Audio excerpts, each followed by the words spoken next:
성경의 이스라엘 역사를 보면 좋은 왕이 있고 나쁜 왕이 있습니다. 나쁜 왕도 있지만은 그보다도 좀 보기가 좀 그런 게 못난 왕이 성경에도 있죠. 우리나라에도 왕들이 많은데 조선시대 참 못난 왕이 한 사람이 있습니다. 다름 아닌 선조입니다.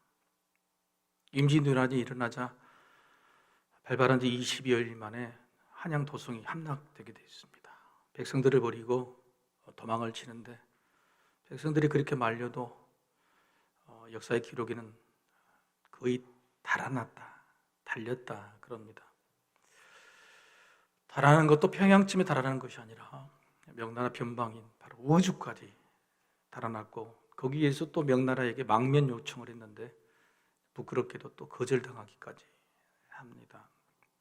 심지어는 강을 건너 도망간 후에 백성들이 따라 그 배를 타고 와야 되는데 자기만 살겠다고 배에 구멍을 내서 가라앉히는 그런 왕이었고, 남겨진 한양 도성을 자기 아들 광해군에게 맡겨서 광해군이 목숨을 걸고 지키라고 명하는 거죠. 그런데 나중에 광해군이 백성들을 잘 보살펴서 또 백성들에게 신망을 얻습니다. 그런데 그걸 또 시기해요, 아버지가. 그런 왕이 바로 이 못난 왕이 선조였습니다. 선조는 왕의 재위 기간도 굉장히 긴 사람이었습니다. 그래서 전쟁이 끝난 다음에도 10여 년 마지막 재위 기간에 잃었던 백성들에게 신망 때문에 정치를 제대로 할 수도 없을 정도로 부끄러운 말년을 보냈죠. 이유는 잘못을 인정하지 않았다. 그리고 화해를 요청하고 또 백성들에게 용서받기를 구했어야 했는데 끝까지 비겁한 변명으로만 일삼아서 그의 말년이 그렇게 됐습니다.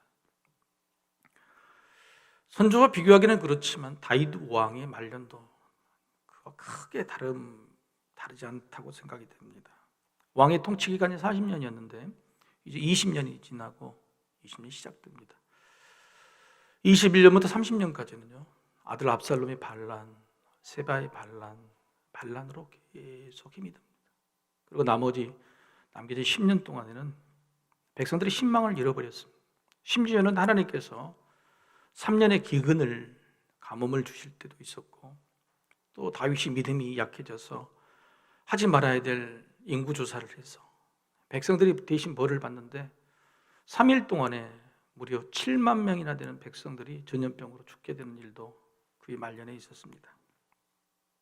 다윗이 말년에 지은 시편을 보면 모든 것이 하나님의 은혜요 감사로 겉으로는 기록되어 있지만 그 이면에는 이런 인생의 말년의 고통, 후회, 회한을 기록된 그런 호소하는 글도 숨어 있는 것을 보면 다윗의 인생도 선조와 그렇게 별반 달라 보이지 않습니다. 그래서 우리는 여러분 성경을 똑바로 기록된 대로 읽어야 됩니다. 다윗 왕이 믿음이 좋다고 성경은 기록하지 않습니다. 성경 기록자는 결코 다윗을 아무런 단점이 없는 위대한 왕으로만 기록하지 않았습니다. 죄인이었다, 바스바의 간음, 수많은 범죄들 마지막 순간까지도 여과 없이 기록하고 있습니다. 그리고 못난 아비였다, 아버지로서는 빵점이다. 그리고 무엇보다도 외로운 왕이었다라고 기록하고 있어요. 외로움이라는 것은 견딜 수 없는 상처입니다. 만병의 근원이죠.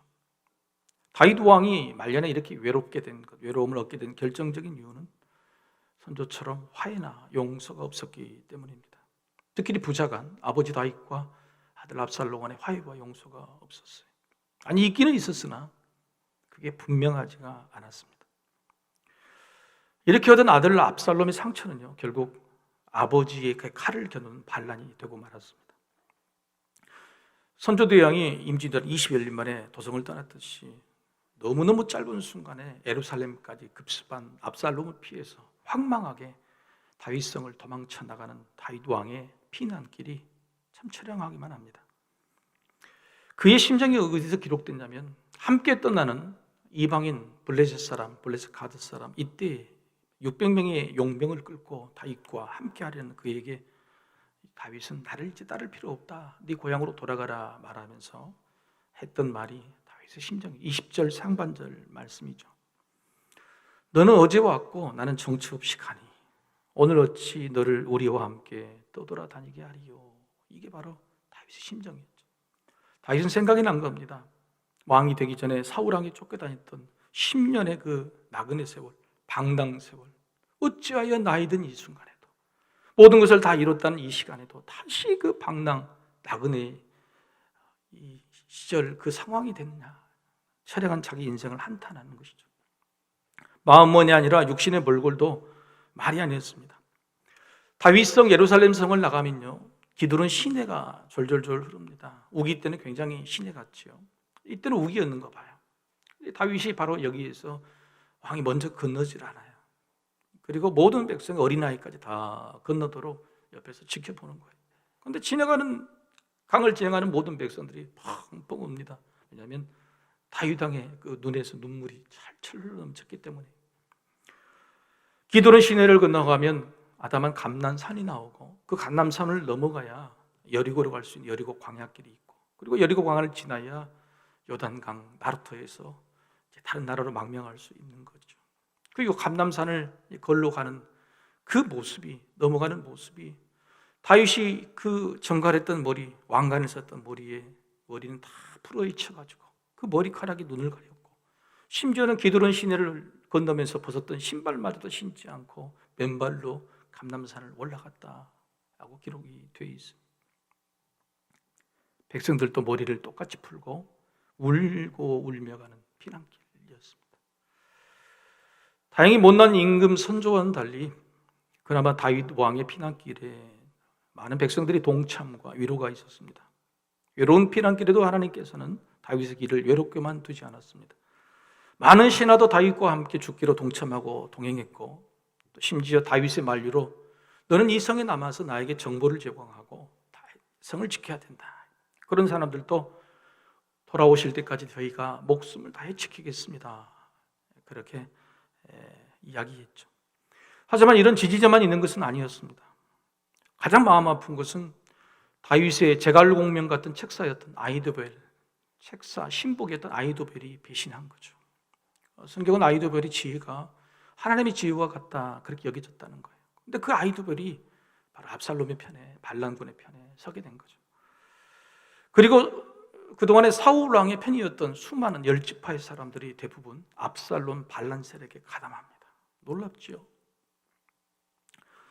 피난길에 오른 다윗을요, 첫 순간부터 내 그럴 줄 알았다고 욕을 하면서 끝까지 욕을 하며 따라온 사람도 있었고, 다윗 왕의 불우한 이 힘든 처지를 이용해서 자신의 재산을 챙기는 아주 못된 야비한 사람도 있었습니다. 여러분 좀 이상하지 않습니까? 다윗 시대는요, 이스라엘에서는 최고의 강대국이었습니다. 그리고 부자 나라였고 백성들도 굉장히 편안했어요. 착한 선왕이었습니다. 그런데 압살롬이 배반을 하자마자 그렇게 수많은 사람들의 백성들이 대부분이 다윗을 배신하고 압살롬의 편에 설 수가 있었을까요? 여러분, 이유가 뭘까요?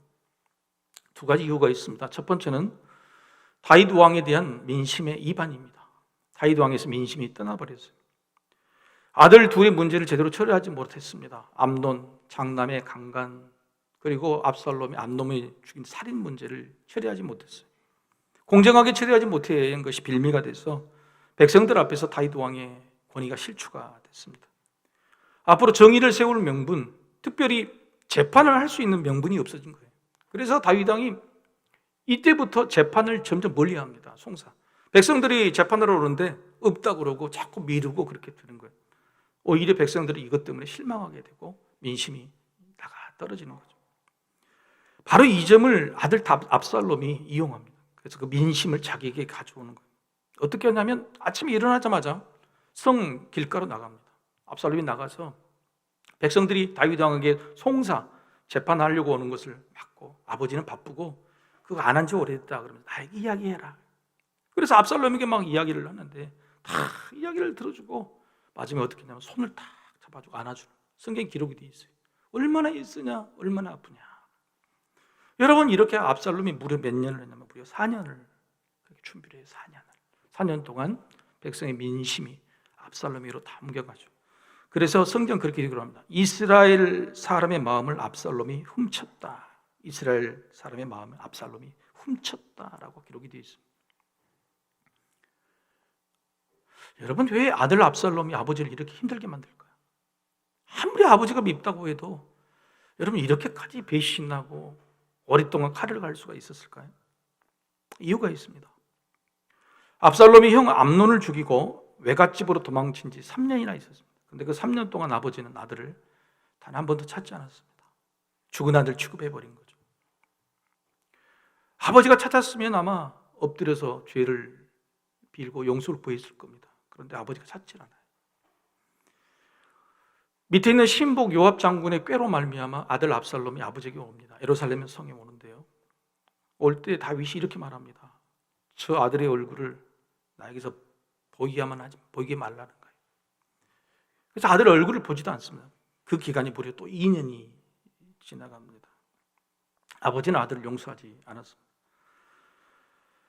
2년이 지난 후에 또 요압 장군의 꾀를 아버지 다윗과 압살롬이 만나는데 겨우 그때 만나는 것이 아버지와 아들로 만나는 것이 아니라 왕과 신하의 형식을 갖추고 그리고 아무런 대화도 없이 그냥 껴안고 끝나고 말하는 거예요. 말 그래도 마지 못해서 한 화해였습니다. 이게 결정적인 실수가 된 거죠. 다윗이 만약에 진심의 화해를 했었다면 어떻게 됐을까요? 백성들과의 화해도 그렇습니다. 자기 죄는 이미 다윗의 죄는 받았잖아요. 아들이 죽었습니다. 그리고 아무리 한 나라의 왕이라도 부모예요, 부모.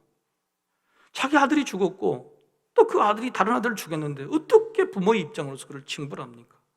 백성들 앞에서 드러내야 되죠. 정말 잘못했습니다. 그러나 저도 아버지입니다. 아버지 입장으로서 아들이 죽었고 또 아들이 살인을 했는데 이 아들마저도 제가 어떻게 합니까?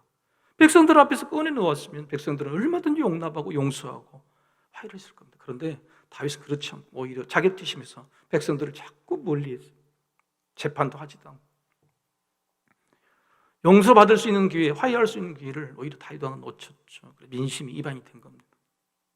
압살롬과도 같은 이유입니다. 억지로 만나긴 했으나 진정한 화해가 없었어요. 아버지 다윗이 내가 미안하다 하더라. 내가 밧세바와 간음을 해서 이런 고통이 너희들이 왔으니 다 아버지 탓이라고. 아니요, 아버지. 아버지가 무슨 죄입니까? 저희들이 잘못한 거죠. 제가 형을 죽여서 그렇죠. 이런 말이 오고 갔어야 했습니다. 아무런 말도 없었어요. 압살롬은 아버지 다윗과 이런 화해를 무려 5년, 아니 거의 10년을 기다렸어요.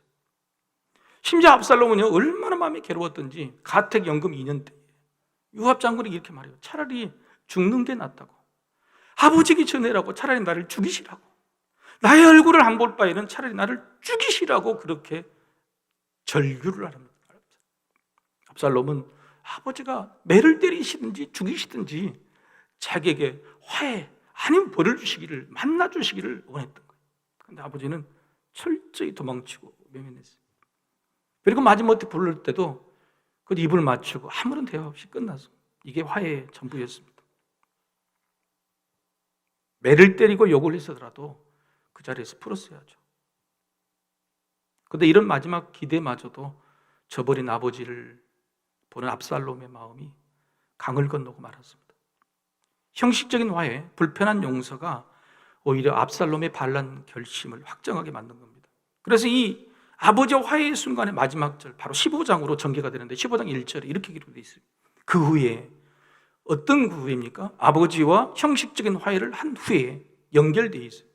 압살롬이 자기를 위하여 병거와 말들을 준비하고 호위병 50명을 그 앞에 세우니라. 이제는 마음속의 결단이 반란, 이제 끝났다. 아버지와 나하고는 이제 강을 건넜다라고 준비를 하기 시작했던 거죠.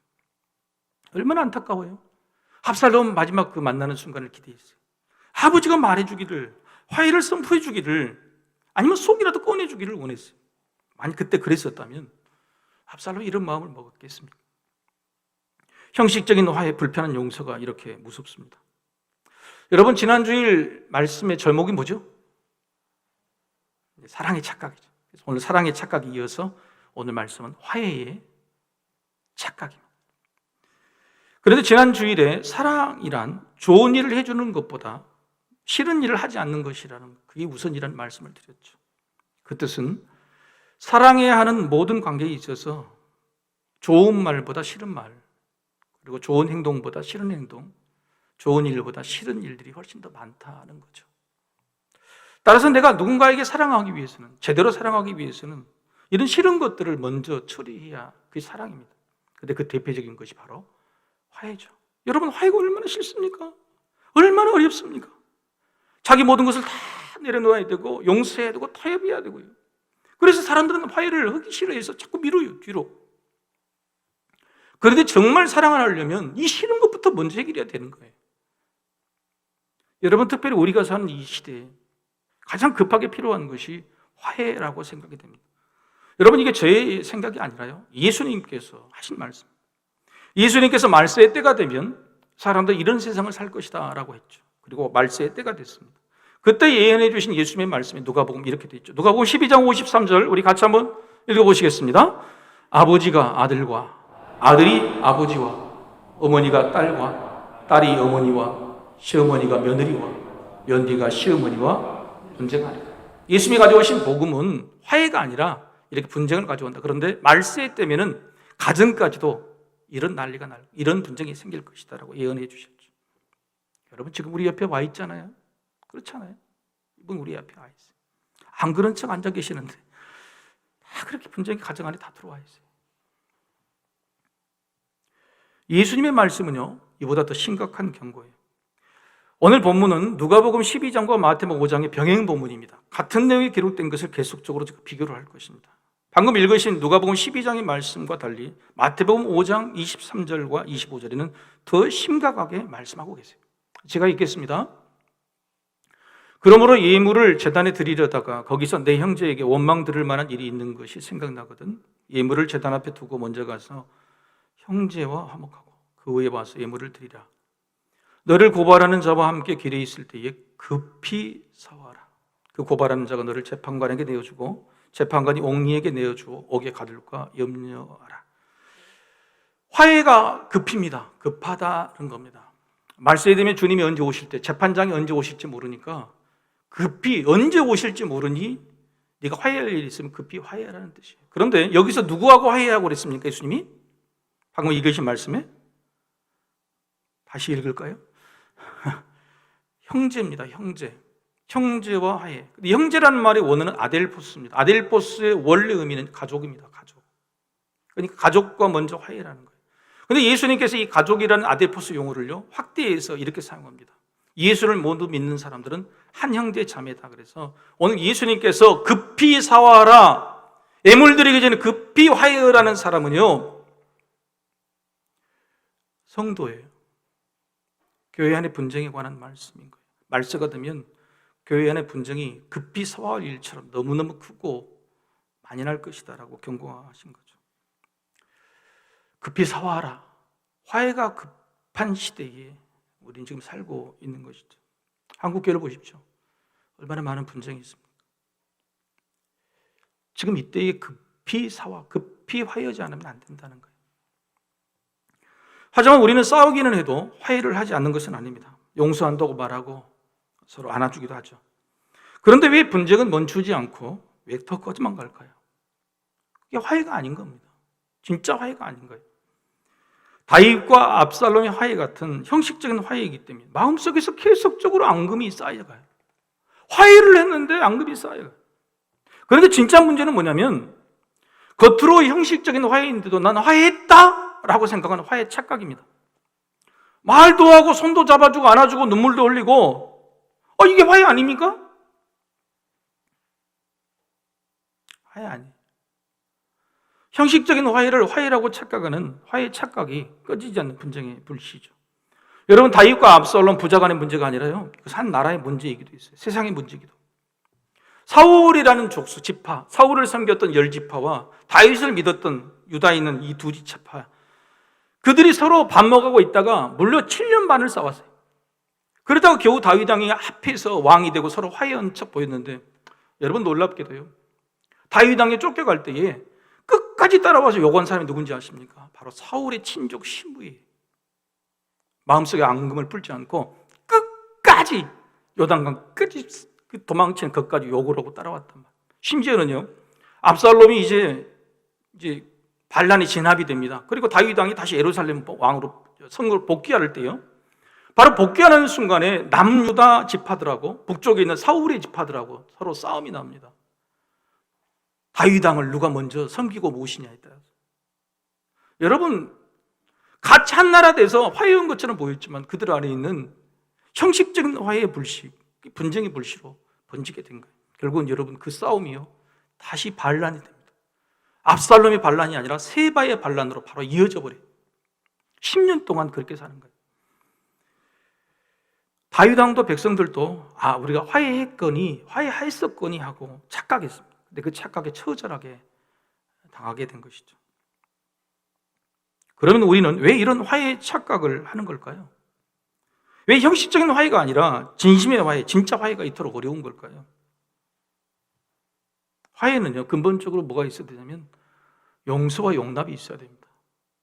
용서와 용납이 필요합니다. 그런데 이게 잘 안 되기 때문에 형식적인 화해에 그치는 것이죠. 그런데 용서와 용납의 문제는요, 자기 마음, 영혼의 문제예요. 그래서 사람이 아니라 하나님과 해결할 문제죠. 자, 보십시오. 저 사람과는 이미 화해를 했어요. 겉으로는 다 화해했는데 속으로는 용서와 용납이 안 돼요. 그러면 그 사람에게 내가 용서와 용납이 안 됐다고 말할 수 없잖아요. 이미 화해했으니까, 형식적으로 했으니까. 그러니까 마음속에 용서와 용납은 누가 고프냐면 하나님과도 자꾸 원망하고 풀게 되는 겁니다. 하나님, 왜 죄를 심판하지 않으십니까? 왜 잘잘못을 가려주시고 저 사람이 진심으로 깨우칠 수 있도록 혼내주셔야죠. 저 사람에게 용서와 용납이 안 된 것을 못 푸니까 하나님께 막 원망하는 거예요. 반대의 경우도 있습니다. 용서하지 못한 마음을 품고 살면 하나님께 들킬까 봐. 화해는 겉으로는 화해에서도 진심의 화해가 안 된 것을 하나님께 들킬까 봐 계속적으로 하나님 피해 다니는 거예요. 예배드리고 기도하고 찬양해도 진심의 화해가 아닌 이 마음, 속마음 들킬까 봐 자꾸 하나님과 멀어지는 거예요. 따라서 화해는 사람과 해결할 문제이나 용서와 용납은 하나님과 해결할 문제입니다. 하지만 이런 과정이 없으니 형식적인 화해 착각이 생기는 거죠. 여러분, 그 증거를 말씀해 드리겠습니다. 오늘 누가복음 12장과 마태복음 5장이 병행구절이라고 그랬죠. 똑같은 예수님의 말씀을 듣는데 마가라는 제자와 누가라는 제자가 달리 기록을 했어요. 본문을 보면 똑같은 내용이 기록되어 있습니다. 아까는 마태복음 5장을 읽었죠. 자, 누가복음 12장 58절을 읽어볼까요, 제가? 네가 너를 고발하는 자와 함께 법관에게 갈 때에 길에서 화해하기를 힘쓰라. 그가 너를 재판장에게 끌어가고 재판장이 너를 옥졸에게 넘겨주고 옥졸이 옥에 가둘까 염려하라. 여러분, 누가복음 12장이 아까 읽은 마태복음 5장과 같죠? 같은 예수님의 말씀이에요. 그런데 마태와 누가가 쓰는 화해라는 단어의 차이가 있습니다. 누가복음에서 화해라는 단어는 뭐냐면 아팔라소예요. 아팔라소. 많이 아팠는가 봐요. 그렇죠? 아팔라소. 근데 이 아팔라소는요, 성경에 딱 3번 쓰였습니다. 히브리서에서 예수님께서 사람들의 죄를 자유하다, 방면해 주다 할 때 아팔라소예요. 그리고 사도 바울이 사람들의 병마에서, 질병에서 놓이게 자유하게 해주다 할 때 아팔라소예요. 그리고 오늘 이 본문에 누가복음에서 아팔라소를 썼어요. 사람의 죄나 질병을 자유하게 해준다, 노임받게 해준다는 것은 사람이 그렇게 할 수 있습니까? 하나님이 하셔야 됩니까? 하나님이 하시는 거예요.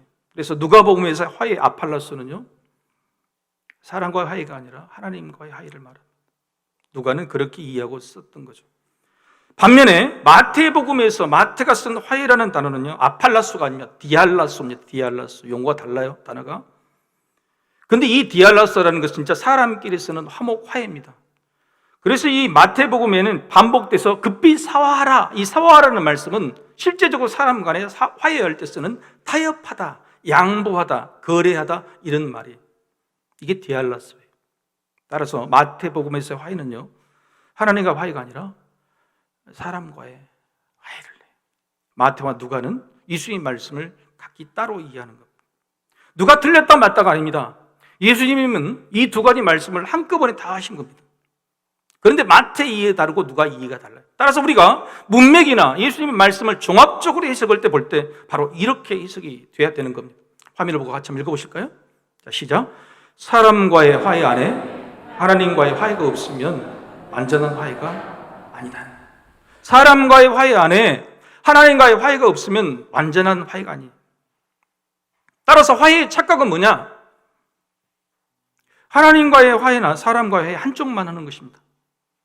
한쪽만 화해해놓고 난 화해했다고 생각하는 것이 화해의 착각이에요. 자, 다윗을 한번 볼까요?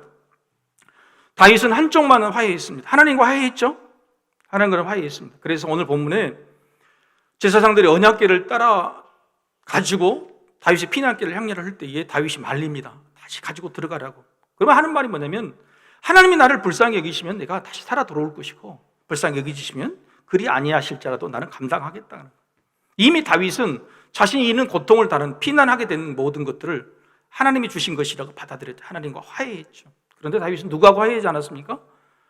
아들 압살롬과 화해하지 않았어요. 그리고 백성들과도 화해하지 않았어요. 한쪽의 화해만 했던 것이죠. 아들 압살롬은 어떻습니까? 하나님과도 화해도 하지 않았고 아버지와도 백성과도 화해도 하지 않았어요. 그러나 백성과의 화해가 가장 중요하다고 해서 백성들의 민심만 얻으려고 했던 거예요. 압살롬이 여러분 반란을 일으킬 때요, 이렇게 아버지에게 속입니다. 4년 화해, 형식적인 화해를 끝나고 4년 동안 백성들의 민심을 얻고 마지막에 다 준비가 될 때에 아버지 다윗은 이렇게 말해요. 아버지, 제가 외갓집에 도망쳐 있을 때 하나님께 서운을 했습니다. 하나님께 서운은 반드시 율법상 지켜야 되겠죠. 그런데 여기 엘룰라 사람 성에서는 제가 지키면 안 되니까 아버지가 원래 왕이 됐던 헤브론이라는 도시에 가서 제가 지키겠습니다. 하나님께 내가 율법을 지키고 제사를 드리고 오겠습니다 라고 이야기를 해요. 그런데 그게 바로 거짓말이었죠. 그래서 헤브론에 가자마자 압살롬이 헤브론에서 왕이 됐다고 선포합니다. 여러분, 하나님의 이름을 망령되이 읽고 이용했던 사람이 압살롬. 그래서 압살롬은 하나님과 화해한 적이 단 한 번도 없어요. 다윗도 압살롬도 둘 다 한쪽만의 화해를 가지고 난 화해했다고 착각하고 있었던 것이죠. 다윗과 압살롬이 왜 이렇게 화해가 어려웠을까요? 왜 용서와 용납이 힘들었을까요? 그것은 가장 먼저 해야 될 화해를 하지 못했기 때문에. 그 화해가 뭐냐면 바로 자기 자신과의 화해를 못했어요. 다윗은요, 아들을 용서와 용납하기 힘들었어요. 그런데 그 모든 책임이 바로 자기가 밧세바와 간음했던 죄에서부터 비롯된다고 앞으로 그 자녀들 이런 모든 일과 체념해 버렸어요. 자기 자신을 용서하지 못한 겁니다. 자기 자신을 용납하지 못한 거예요. 하나님과 화해하고 하나님 용서를 받았음에도 불구하고 자기 스스로를 용납하지 못한 그게 끌려가는 거예요. 그것 때문에 압살롬 앞에 사실 마음은 사랑하는 마음이 있지만 아들 압살롬을 부르지도 못하고 용서도 못하고 그런다고 미워하지도 못했대. 절도 못 줬던 거예요. 다윗 왕은요, 자기 자신과 화해하지 못했어요. 압살롬도 마찬가지입니다. 압살롬이 요압 장군에게 아버지에게 전해라면서 했던 말이 뭐예요? 나는 죄를 지은 적이 없다고 항변을 해요. 내가 무슨 죄를 지었냐고요. 내가 형 암논을 죽인 것은 걔가 먼저 잘못했기 때문에 그냥 마땅한 복수를 한 것뿐이다 하는 거예요. 압살롬은요, 자기가 분명히 죄를 지었음에도 불구하고 그 죄를 인정하고 풀고 해결하는 자기와의 화해가 없었던 것이에요. 여러분, 자기하고 화해가 안 된 사람은요, 하나님 앞에 나와서도 화해가 안 됩니다. 하나님과의 화해가 안 되면은 남에게는 절대 화해를 요청할 수가 없게 되는 거예요. 여러분 스스로의 마음을 다그치지 마십시오. 화해하는 건 쉽지 않습니다. 아까 여러분이 읽으신 마태복음 누가복음 말에 하나님께 예물을 드리기 전에 와서 네가 먼저 용서를 구하라, 화목히라는 말씀은요, 하나님이 드리는 하나님과의 화해 이전에 사람과 화해가 더 중요하다 먼저라는 뜻이 아니에요. 그게 아니라 재판장이 언제 오실지 모르니까, 언제 주님이 다시 오실지 모르니까 그때가 오기 전에, 재판장을 만나기 전에 가장 먼저 해야 될 것은 사람과 화목이라는 겁니다.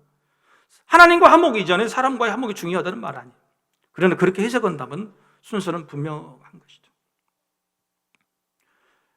여러분 자신 안에 먼저 스스로와 화해하십시오.